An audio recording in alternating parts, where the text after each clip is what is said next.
Hi there, historical parents. This is Chuck Taft from University School Milwaukee, and I wanted to give you all an overview of something that hopefully you've been hearing about a little bit from your young historian, and that is the big project in American history in 8th grade.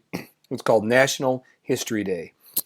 Now, I know some of you are National History Day survivors from past students, and some of you, of course, have not had a student go through 8th grade, but National History Day is a project that every 8th grader at University School does, and this video is a little bit about the rationale behind it and some of the little bit of the ins and outs of the project, and just want to introduce it to everybody because it's really a big part of 8th grade. Now, in the world of social studies, things are kind of changing. Back when, in the olden days when I went to middle school in 8th grade, it was really focused heavily on content, a lot of memorization, and, not as much maybe critical thinking, the things that we really want our young historians to do.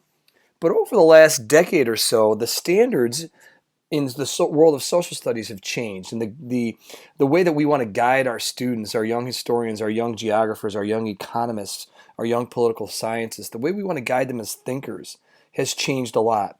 In fact, the national standards for social studies to guide the state standards is now known as the C3 framework for college, career, and civic life. It really is devoted to the concept of inquiry, of asking questions and designing investigations, and then utilizing a lot of disciplinary skills specific to history or to economics in order to investigate, to try to answer those questions, and then utilizing different resources and analyzing those resources, both for the content that you can get out of them, but also analyzing them for bias.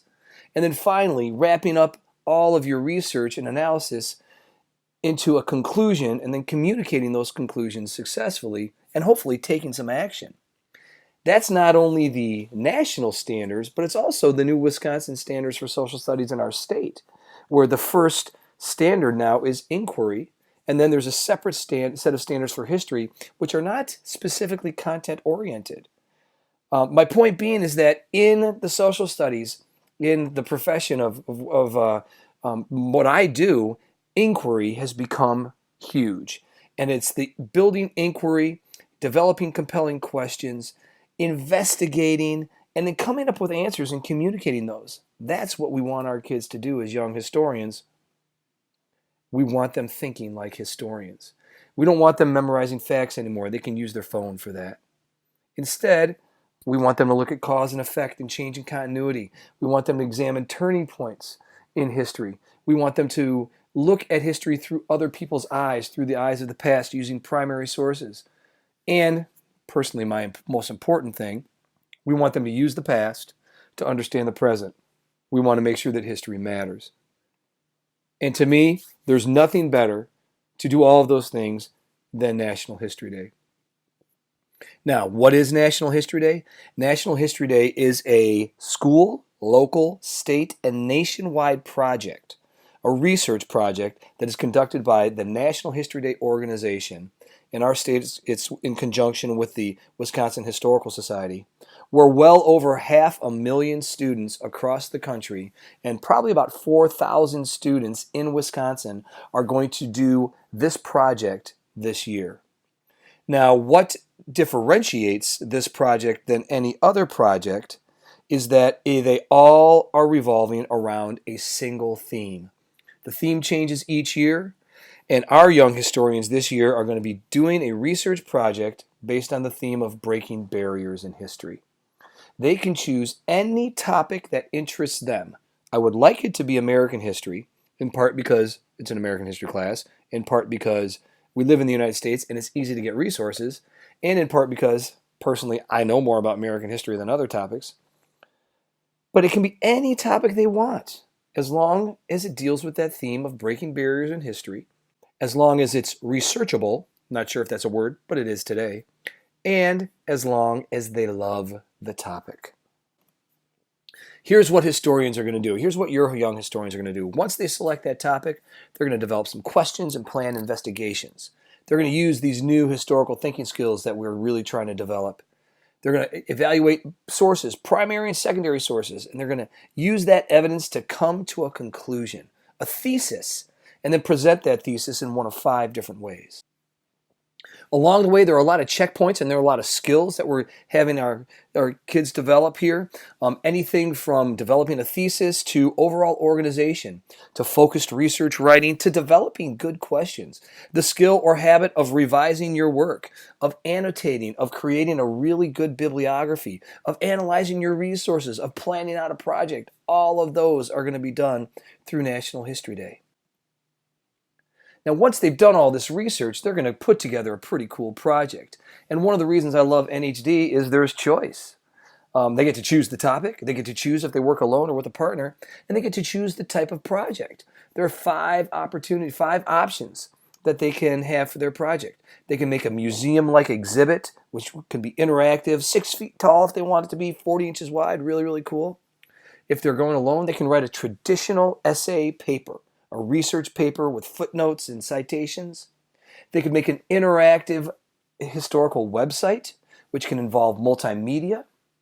They can do a up to 10-minute documentary. Think of like a History Channel documentary that can incorporate their narration, video, images, interviews that they've conducted, documents. Or they can write, direct, and perform a dramatic rendition of history in a performance. Any one of those options. Whatever one feeds their love of history and their love of the topic, that's what they're going to be able to do.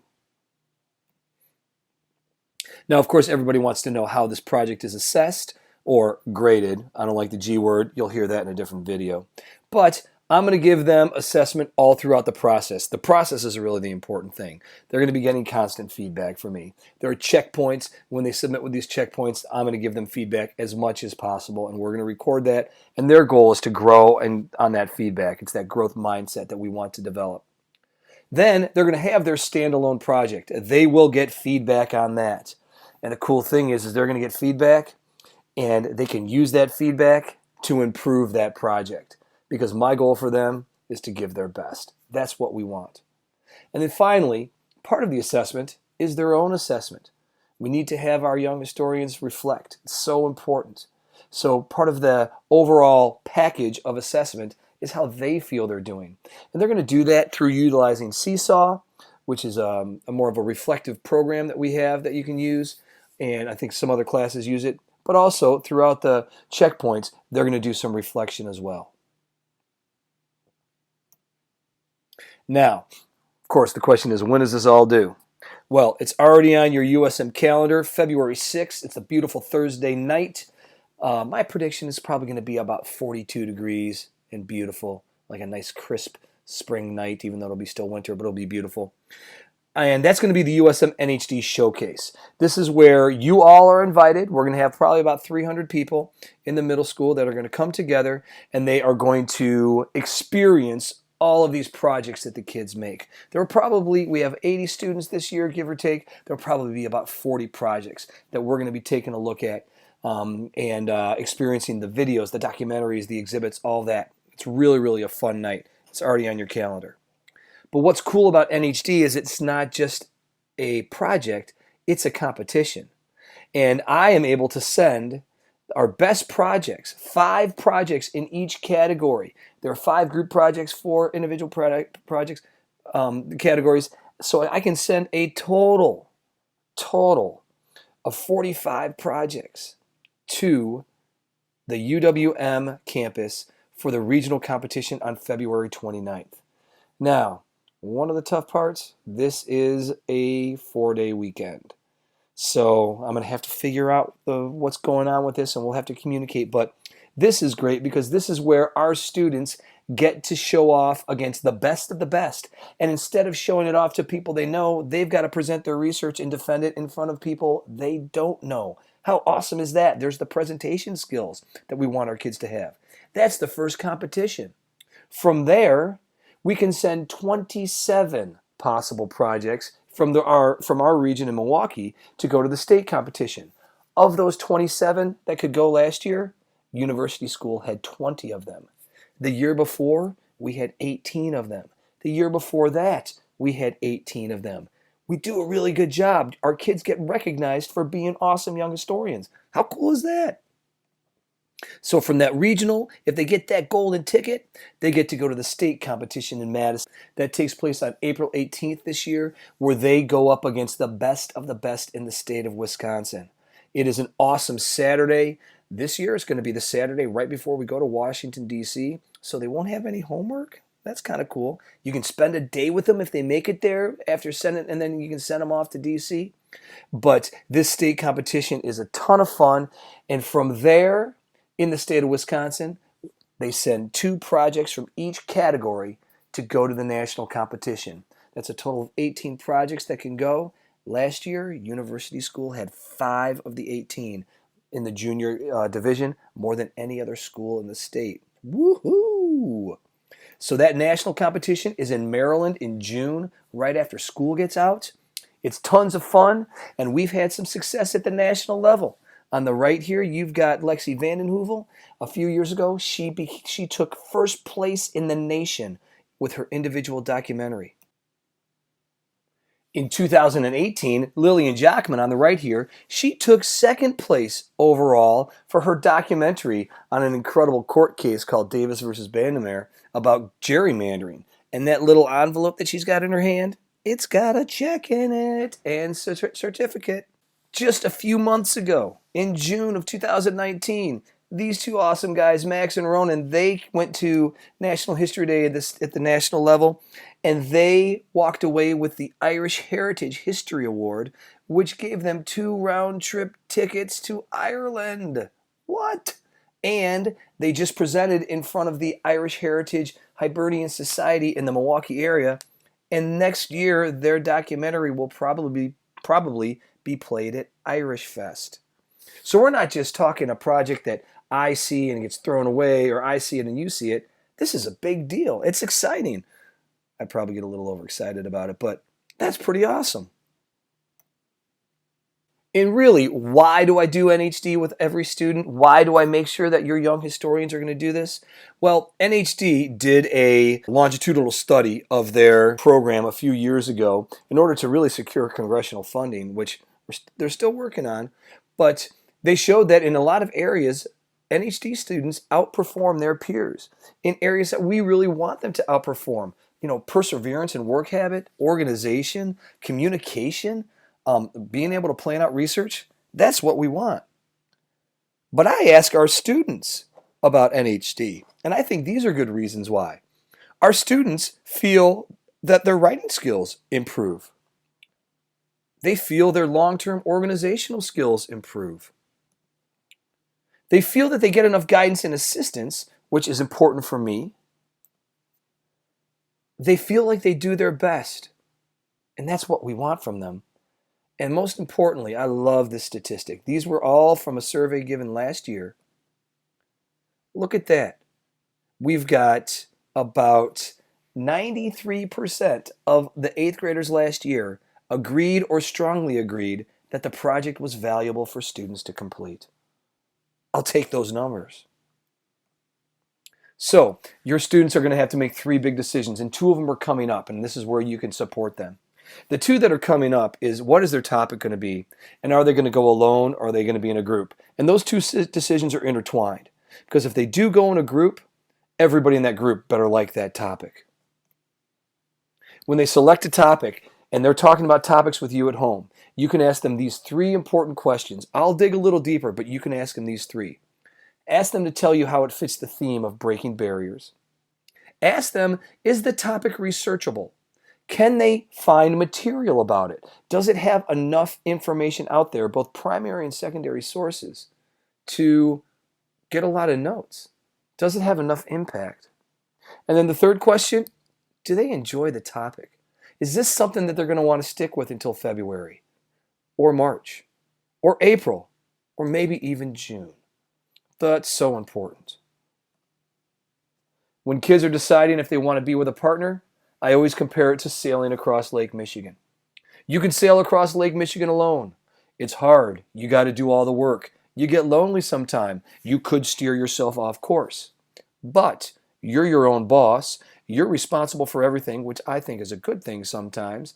And when you make it across that lake, that's an amazing accomplishment that you can celebrate. Conversely, You can sail across Lake Michigan with a partner or two. You can split up the work. It's more fun because you can be social about it. You've got more ideas going on, which is fantastic. And when you get across that lake, you can celebrate together. But you could have a partner that steers you off course. You could have a partner that just lays on the deck tanning while you're sailing that boat.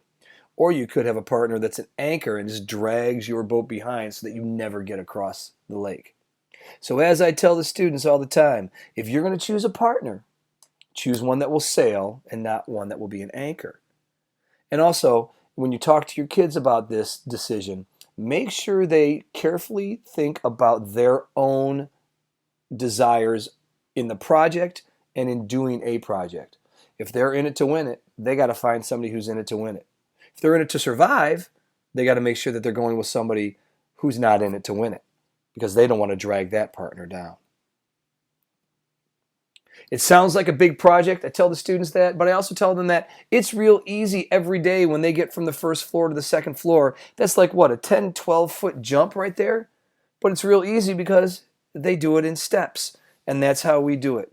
Your students are going to get a calendar. Every 50-minute class, every cycle is devoted to NHD.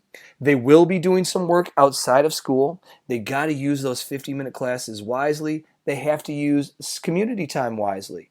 It's a good idea for them to set aside time once every week or so to dig in and do some research, to take some notes. But if they follow those steps and meet those checkpoints, they're going to be just fine. So, I hope this helps out with any questions you have about National History Day. Let me know if you do. Again, thank you for supporting your young historian. One of the things you can do is take them to a public library. You can help them out maybe by looking for resources to contact, and just kind of keep tabs on how things are going.